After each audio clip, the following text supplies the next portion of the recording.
Assalamualaikum warahmatullahi wabarakatuh. Halo teman-teman semua, kami dari kelompok 9 mata kuliah metodologi penelitian dengan dosen pengampu Ibu Ika Dian Rahmawati SPD MPD. Sebelumnya, saya akan memperkenalkan terlebih dahulu anggota dari kelompok 9. Yang pertama, ada Indah Suryaning Alam dengan NIM akhir 004. Yang kedua, ada Rifki Khairunizar dengan NIM akhir 005. Dan yang ketiga, ada Dela Saputri dengan NIM akhir 014. Pada video kali ini, kelompok 9 akan membahas tentang pra-perencanaan penelitian yang meliputi 12 sub-bahasan. Yang pertama, menentukan tema dan judul penelitian. Yang kedua, menentukan masalah penelitian. Yang ketiga, merumuskan tujuan penelitian. Yang keempat, merumuskan manfaat penelitian. Yang kelima, menyusun landasan teori. Yang keenam, merumuskan hipotesis penelitian. Yang ketujuh, menentukan subjek penelitian. Yang kedelapan, menentukan lokasi penelitian. Yang kesembilan, menentukan jenis model penelitian. Yang ke-10, menentukan teknik pengumpulan data.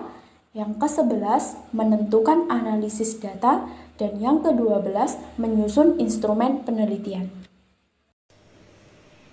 Melonjaknya harga minyak goreng kini mulai berdampak terhadap naiknya harga makanan. Sejumlah pedagang makanan mengaku terpaksa menaikkan harga dagangan mereka untuk mengimbangi biaya produksi. Salah satunya pedagang pecel lele yang merupakan usaha kuliner yang merupakan konsumen minyak goreng dengan jumlah yang cukup banyak. Menurut mereka, minyak goreng dengan standar harga eceran tertinggi masih sulit didapat, sehingga mereka masih membeli minyak goreng dengan harga yang cukup tinggi. Untuk menutupi biaya produksi, pedagang terpaksa menaikkan harga makanan sekitar Rp1.000 per porsi. Namun pedagang khawatir dengan kenaikan tersebut, lambat laun akan menurunkan daya beli masyarakat. Ya, udah pasti berpengaruh. Dari segi apa tetap berpengaruh? Ya, dalam segi penjualan, yang pertama keuntungan yang kita dapat berkurang. Nah, siapa minat orang belanja jadi berkurang juga. Sekarang ini sudah kita coba untuk bertahan, tapi kita nggak dapat untung. Kalau kita bertahan terus, lama-lama kita pasti nggak akan sanggup untuk berjualan. Jadi bagaimana? Nggak dapat untung kan? Nah, jadi sekarang solusinya dalam semenjak minyak ini naik, kami terpaksa naikkan harga. Berarti menaikkan harga Ya, penjualan. naikkan harga. Biasanya kita jual 18.000, kita jual 19.000. Biasanya kita jual 20, itu kita ambil kenaikan itu untuk jenis makanan. Cuma makanan yang membutuhkan minyak. Ya. Hingga saat ini pedagang mengaku menggunakan minyak goreng dengan kualitas premium karena harganya tidak jauh berbeda. Minyak goreng eceran namun memiliki kualitas yang lebih baik. Tim Liputan, Padang TV. Dari video tersebut dapat kita rumuskan landasan teori sebagai berikut. Yang pertama, pengertian harga. Harga merupakan sejumlah nilai dalam mata uang yang harus dibayarkan konsumen untuk membeli atau menikmati barang atau jasa yang ditawarkan. Menurut Kamus Ekonomi, harga adalah jumlah uang yang harus dibayarkan untuk unit barang atau jasa. Yang kedua yaitu pengertian kuliner. Usaha kuliner adalah salah satu jenis usaha yang dilakukan oleh seseorang yang bergerak di bidang makanan. Menurut Sugiono dalam Lilis, hipotesis merupakan jawaban sementara, maka perlu dibuktikan kebenarannya melalui data empirik yang terkumpul. Berdasarkan pengertian tersebut, hipotesis adalah jawaban sementara yang kebenarannya masih harus dibuktikan atau diuji kebenarannya. Hipotesis yang akan diuji dinamakan hipotesis nol dan hipotesis alternatif atau HA sesuai dengan landasan teori yang telah dikemukakan. Peneliti mengajukan hipotesis yaitu di mana HO atau hipotesis nol tidak ada pengaruh yang signifikan naiknya harga minyak goreng terhadap usaha kuliner pecel lele di Lubuk Buaya Padang. HA atau hipotesis alternatif adanya pengaruh yang signifikan antara naiknya harga minyak goreng terhadap usaha kuliner pecel lele di Lubuk Buaya Padang. Dari video tersebut dapat kita rumuskan lokasi penelitian yaitu di warung makan pecel lele di Lubuk Buaya Padang. Di video tersebut dapat kita tentukan subjek penelitiannya yaitu Bapak Ambri, pemilik usaha pecel lele di Lubuk Buaya Padang. Dari video tersebut dapat kita rumuskan apa pengaruh naiknya harga minyak goreng terhadap penjualan pecel lele. Dalam kasus pecel lele ini, peneliti menggunakan model teoritik. Dari video tersebut dapat kita ketahui peneliti menggunakan teknik wawancara. Berikut pertanyaannya. Dari segi apa pengaruh kenaikan harga minyak goreng ini terhadap penjualan pecel lele Bapak? Jawaban penjual tersebut ialah dari segi penjualan karena keuntungan yang kita dapat berkurang. Jadi semenjak kenaikan minyak goreng ini kami juga terpaksa menaikkan harga penjualan. Dulu harganya 18.000, sekarang kita naikkan menjadi 19.000. Dari video tersebut dapat kita ketahui peneliti melakukan analisis data selama di lapangan model Miles and Habermas. Dari video tersebut dapat kita tentukan variabel penelitiannya, yaitu tingkat keuntungan penjualan pecel lele, dan indikator keuntungannya ialah minat pembelian konsumen, harga minyak goreng, dan tenaga. Dari video tersebut dapat kita tentukan judul penelitian sebagai berikut. Pengaruh naiknya minyak goreng terhadap usaha kuliner pecel lele di Lubuk Buaya Padang. Tema berasal dari bahasa Yunani titenai, berarti sesuatu yang telah diuraikan atau sesuatu yang telah ditempatkan. Tema merupakan amanat utama yang disampaikan oleh penulis melalui karangannya. Dalam karang-mengarang, tema adalah pokok pikiran yang mendasari karangan yang akan disusun. Dalam tulis-menulis, tema adalah pokok bahasan yang akan disusun menjadi tulisan atau tujuan dari penulisan itu sendiri. Judul adalah nama yang dipakai untuk buku, bab dalam buku, kepala berita, dan lain sebagainya. Dalam artikel, judul sering disebut juga kepala tulisan. Judul hendaknya dibuat dengan ringkas, padat, dan juga menarik. Judul mengikhtisarkan ide utama atau gagasan suatu penelitian. Kriteria judul yang baik berisi sedikit mungkin kata ataupun singkat, jelas, dan juga menarik yang cukup menggambarkan isi atau tujuan penelitian. Judul adalah bagian laporan penelitian atau artikel yang paling banyak dibaca dan biasanya dibaca terlebih dahulu oleh editor ataupun pembaca. Oleh karena itu, judul adalah elemen terpenting yang mempresentasikan telaah penelitian. Beberapa hal yang perlu dihindari dalam membuat judul, yaitu jika judulnya terlalu panjang, ini biasanya menandakan ada terlalu banyak kata atau frasa yang tidak perlu. Hindari penggunaan bahasa seperti studi untuk menyelidiki atau pemeriksaan terhadap. Frasa ini jelas dan umumnya berlebihan kecuali jika diperlukan untuk menjelaskan ruang lingkup, maksud atau jenis suatu penelitian. Sebaliknya, judul yang terlalu pendek seringkali mengubahkan kata-kata yang terlalu luas, sehingga tidak memberitahu pembaca apa yang sedang dipelajari. Misalnya, penelitian dengan judul Perekonomian Indonesia. Sangat tidak spesifik sehingga judulnya bisa menjadi judul buku dan sangat ambigu, sehingga bisa merujuk pada apapun yang terkait dengan perekonomian di Indonesia. Judul yang efektif dalam penelitian akademis memiliki beberapa karakteristik yang mencerminkan prinsip-prinsip umum sebagai berikut. Yang pertama, mengindikasikan unit analisis atau siapa yang diteliti dan ruang lingkup studi secara akurat. Yang kedua, dibatasi pada 5 sampai dengan 15 kata substantif. Yang ketiga, menggunakan kata-kata yang menimbulkan kesan positif, menarik, dan memotivasi minat pembaca. Yang keempat, jarang menggunakan singkatan atau akronim kecuali yang sudah umum dikenal. Yang kelima, judul berupa pernyataan. Yang keenam, menggunakan nomenklatur terkini dari bidang penelitian. Yang ketujuh, menggambarkan variabel penelitian. Yang kedelapan, mengungkap bagaimana penelitian diselidiki. Yang kesembilan, menghindari penggunaan kata yang berlebihan, seperti studi tentang atau konstruksi serupa. Yang kesepuluh, jarang menggunakan tanda seru di akhir judul. Dan yang ke-11, menggunakan rata bahasa dan kapitalisasi yang benar sesuai dengan panduan atau pedoman penelitian. Merumuskan masalah penelitian. Rumusan masalah dalam sebuah penelitian adalah hal yang paling mendasar, dan rumusan masalah akan menjadi penentu apa bahasan yang akan dilakukan dalam penelitian tersebut.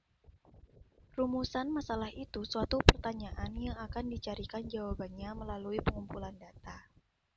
Ada beberapa para ahli yang mendefinisikan tentang rumusan masalah, di antaranya 1. Menurut Parjana Westra, bahwa suatu masalah yang terjadi apabila seseorang berusaha mencoba suatu tujuan atau percobaannya yang pertama untuk mencapai tujuan itu hingga berhasil.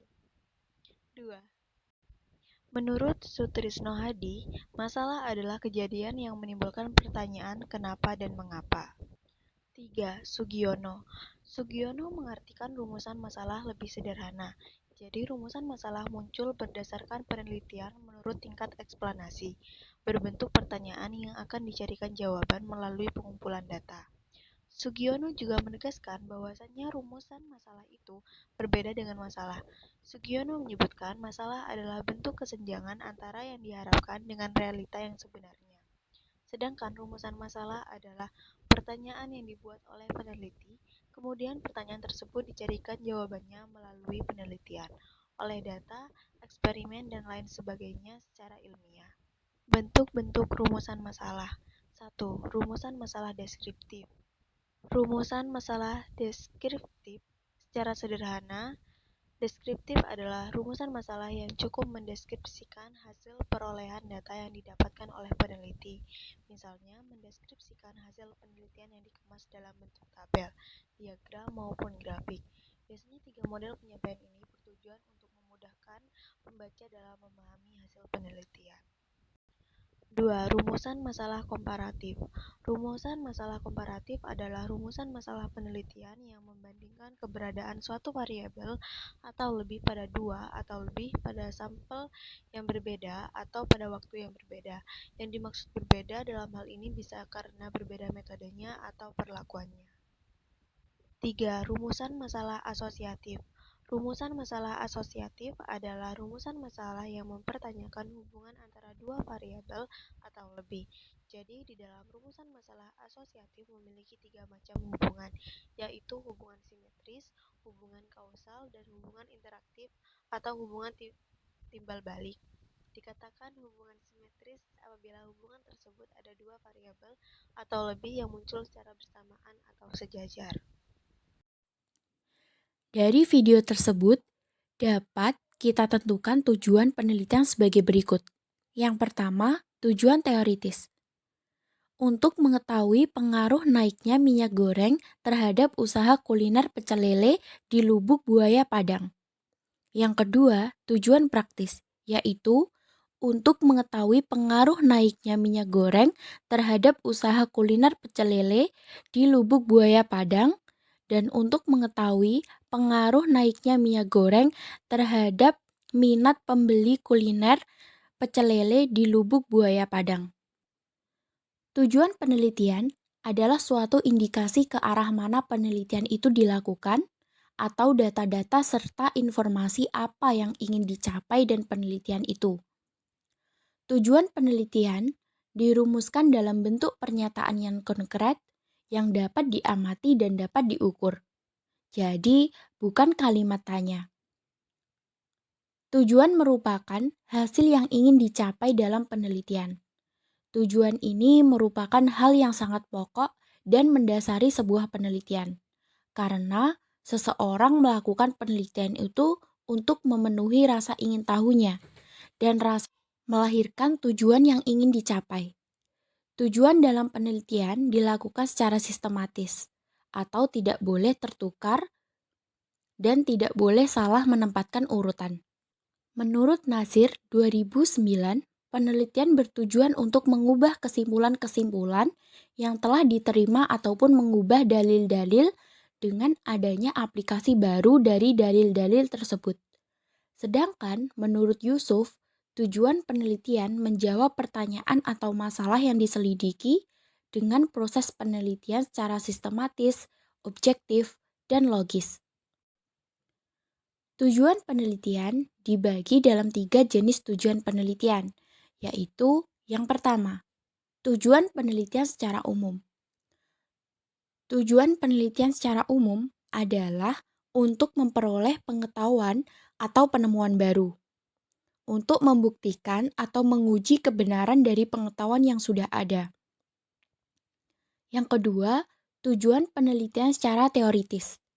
Secara teoritis, tujuan penelitian merupakan usaha yang dilakukan untuk mengetahui satu hal.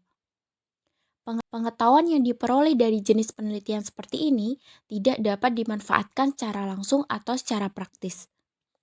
Yang ketiga, tujuan penelitian secara praktis. Sedangkan secara praktis, tujuan penelitian ini ialah mencari serta menemukan pengetahuan yang dapat dimanfaatkan langsung di dalam kehidupan.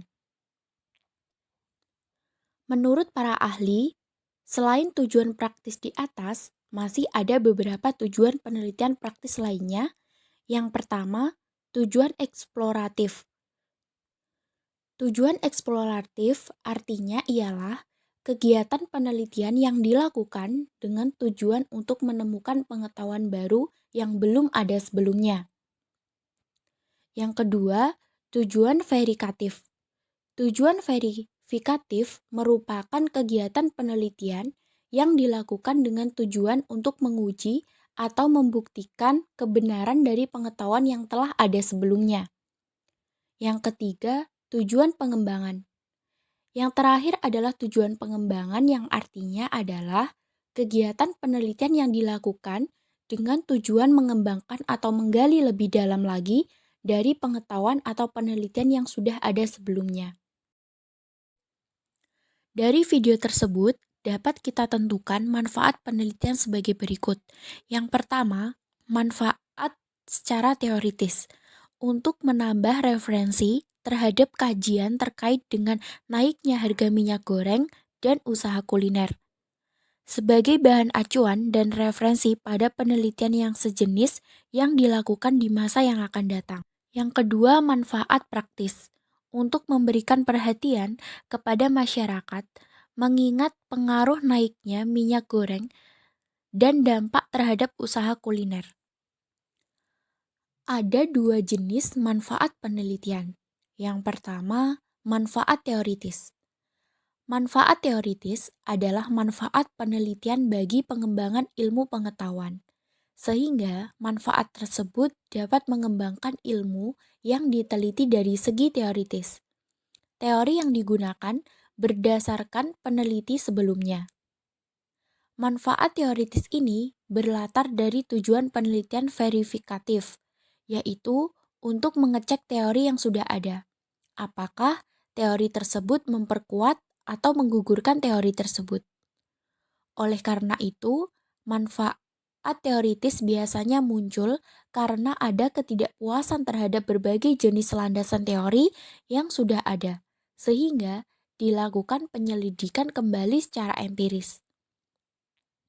Manfaat yang kedua yaitu manfaat praktis. Manfaat praktis adalah manfaat penelitian yang menjelaskan kontribusi hasil penelitian bagi subjek atau organisasi yang diteliti. Manfaat praktis juga menjelaskan manfaat yang berguna dalam memecahkan masalah secara praktis. Keberfungsian secara langsung dari hasil penelitian yang dapat digunakan oleh masyarakat untuk memecahkan berbagai jenis rumusan, masalah praktis, atau bisa juga dikatakan bahwa manfaat praktis merupakan bagian manfaat penelitian bagi suatu program yang telah dijalankan. Landasan teori merupakan sebuah konsep dengan pernyataan yang sistematis atau tertata rapi. Landasan teori penting adanya bagi sebuah penelitian, sebab landasan teori merupakan dasar dari sebuah penelitian.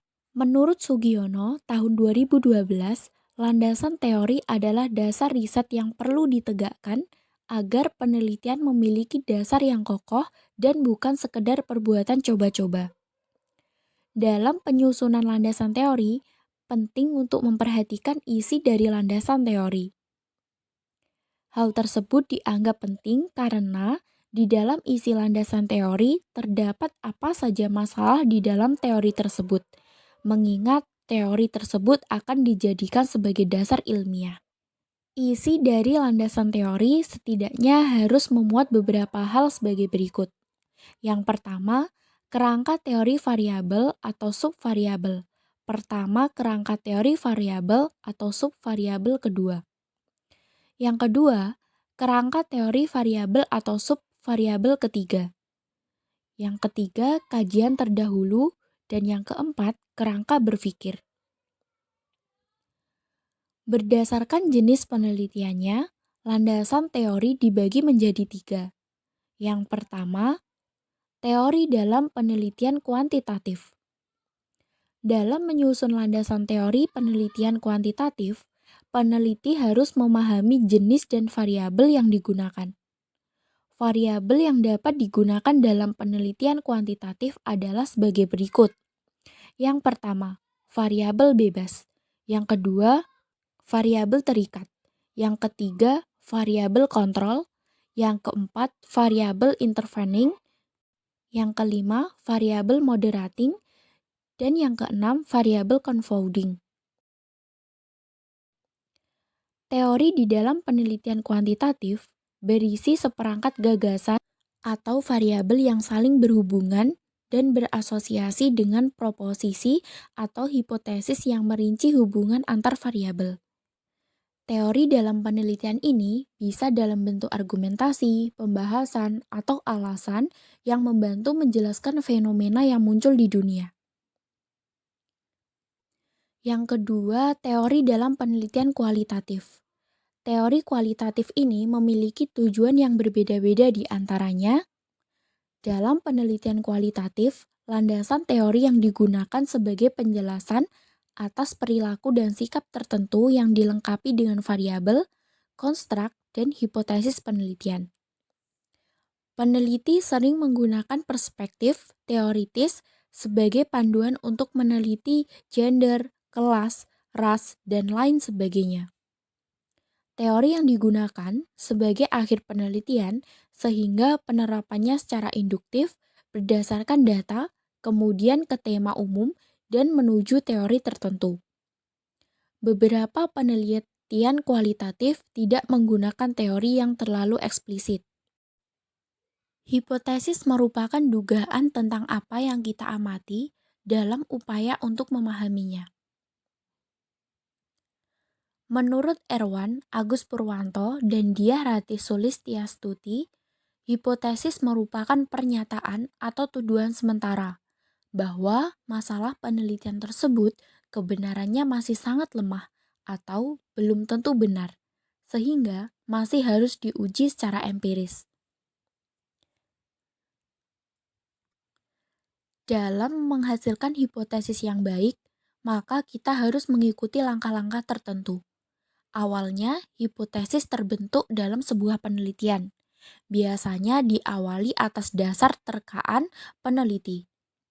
Meskipun berasal dari terkaan, akan tetapi sebuah hipotesis harus tetap dibuat berdasarkan pada sebuah pedoman atau acuan, yaitu teori dan fakta ilmiah. Yang pertama, teori ilmiah. Untuk mempermudah dalam proses pembuatan hipotesis, seorang peneliti biasanya akan memaparkan atau menjabarkan sebuah teori menjadi pendapat atau postulat. Pendapat tersebut dikatakan sebagai suatu anggapan yang mendasari lahirnya suatu hipotesis.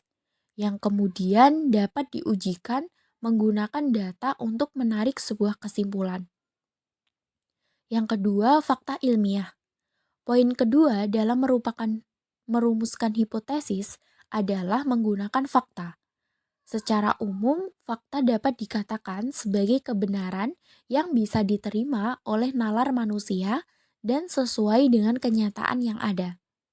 Untuk merumuskan sebuah hipotesis dapat dilakukan dengan cara fakta ilmiah yang banyak sekali caranya, seperti diperoleh dari sumber aslinya, dengan cara menggambarkan dan mengartikan dari sumber yang asli, fakta yang didapat dari orang mengidentifikasi dengan jalan menyusunnya dalam bentuk abstrak reasoning, di mana penalaran abstrak adalah proses mempersepsikan persoalan dan mengambil kesimpulan dengan penggunaan simbol atau generalisasi ketimbang informasi faktual yang konkret. Selain dari kedua rumus di atas, perumusan hipotesis juga bisa diperoleh dari sumber yang lain, yakni analogi, kebudayaan, ilmu yang menghasilkan teori yang sesuai, dan reaksi seseorang terhadap sesuatu dan pengalaman. Adapun ciri-ciri hipotesis yang baik menurut Muhammad Nasir adalah yang pertama, suatu hipotesis harus menyatakan hubungan. Yang kedua, hipotesis harus sesuai dengan fakta. Yang ketiga, hipotesis harus berhubungan dengan ilmu. Yang keempat, hipotesis harus dapat diujikan. Yang kelima, hipotesis harus sederhana. Dan yang keenam, hipotesis harus bisa menerangkan fakta. Subjek penelitian adalah sumber yang dapat memberikan informasi, dipilih secara purposif dan pelaksanaannya sesuai dengan purpose atau tujuan tertentu. Menurut Ari Kunto, subjek penelitian merupakan sesuatu yang sangat penting kedudukannya di dalam penelitian. Subjek penelitian harus ditata sebelum peneliti siap untuk mengumpulkan data. Subjek penelitian dapat berupa benda, hal, atau orang. Dengan demikian, subjek penelitian pada umumnya manusia atau apa saja yang menjadi urusan manusia. Lokasi penelitian adalah tempat di mana peneliti memperoleh informasi mengenai data yang diperlukan. Lokasi penelitian adalah tempat di mana penelitian akan dilakukan. Pemilihan lokasi harus didasarkan pada pertimbangan-pertimbangan kemenarikan, keunikan, dan kesesuaian dengan topik yang dipilih. Dengan pemilihan lokasi ini, peneliti diharapkan menemukan hal-hal yang bermakna dan baru. Menurut Nasution, mengatakan bahwa lokasi penelitian menunjuk pada pengertian lokasi sosial yang dicirikan oleh adanya 3 unsur, yaitu pelaku, tempat, dan kegiatan yang dapat diobservasi. Menentukan jenis model pengembangan. Model pengembangan dapat berupa model prosedural, model konseptual, dan model teoritik. Dalam bagian ini perlu dikemukakan secara singkat struktur model yang digunakan sebagai dasar pengembangan produk. Apabila model yang digunakan dikembangkan sendiri, maka perlu dipaparkan mengenai komponen-komponen yang terlibat dalam pengembangan. Model prosedural adalah model deskriptif yang menggambarkan alur atau langkah-langkah prosedural yang harus diikuti untuk menghasilkan produk tertentu. Model yang bersifat deskriptif menunjukkan langkah-langkah yang harus diikuti untuk menghasilkan produk. Model prosedural biasa dijumpai dalam model rancangan pembelajaran. Misalnya Dick and Carey. Model konseptual adalah model yang bersifat analitis yang menjelaskan komponen-komponen produk yang akan dikembangkan dan berkaitan antar komponennya. Model ini bersifat analitis yang menyebutkan komponen-komponen produk, menganalisis komponen secara rinci dan menunjukkan hubungan antar komponen yang akan dikembangkan. misalnya model R2D2. Model ini memperlihatkan hubungan antar konsep dan tidak memperlihatkan urutan secara bertahap. Urutan boleh diawali dari mana saja. Model teoretik yang menggambar kerangka berpikir yang didasarkan pada teori-teori yang relevan dan didukung oleh data empirik. Model ini menampilkan hubungan bermacam-macam komponen dalam suatu situasi atau peristiwa yang merupakan kuantifikasi dari berbagai komponen yang mempengaruhi suatu produk pendidikan. Menentukan teknik pengumpulan data. Terdapat dua hal utama yang mempengaruhi kualitas data hasil data. Kualitas instrumen penelitian berkenaan dengan validitas dan reliabilitas instrumen dan kualitas pengumpulan data berkenaan ketepatan cara-cara yang digunakan untuk mengumpulkan data. Oleh karena itu, instrumen yang telah teruji validitas dan reliabilitasnya belum tentu dapat menghasilkan data yang valid dan reliable apabila instrumen tersebut tidak digunakan secara tepat dalam pengumpulan datanya. Selanjutnya, bila dilihat dari segi cara atau teknik pengumpulan data, maka teknik pengumpulan data dapat dilakukan dengan interview atau wawancara, kuesioner atau angket, observasi atau pengamatan, dan gabungan ketiganya. Berikut penjelasan mengenai pengumpulan data berdasarkan tekniknya. A. Interview atau wawancara. Sutrisno Hadi mengemukakan bahwa anggapan yang perlu dipegang oleh peneliti dalam menggunakan metode interview dan juga kuesioner atau angket adalah sebagai berikut. 1. Bahwa subjek atau responden adalah orang yang paling tahu tentang dirinya sendiri. 2. Bahwa apa yang dinyatakan oleh subjek kepada peneliti adalah benar dan dapat dipercaya. 3. Bahwa interpretasi subjek tentang pertanyaan-pertanyaan yang diajukan peneliti kepadanya adalah sama dengan apa yang wawancara dapat dilakukan secara terstruktur maupun tidak terstruktur dan dapat dilakukan melalui tatap muka atau face-to-face maupun dengan menggunakan telepon. B. Kuesioner atau angket. Kuesioner merupakan teknik pengumpulan data yang dilakukan dengan cara memberi seperangkat pertanyaan atau pernyataan tertulis kepada responden untuk dijawabnya. Uma Sekeran mengemukakan beberapa prinsip dalam penulisan angket sebagai teknik pengumpulan data, yaitu prinsip penulisan, pengukuran, dan penampilan fisik. C. Observasi.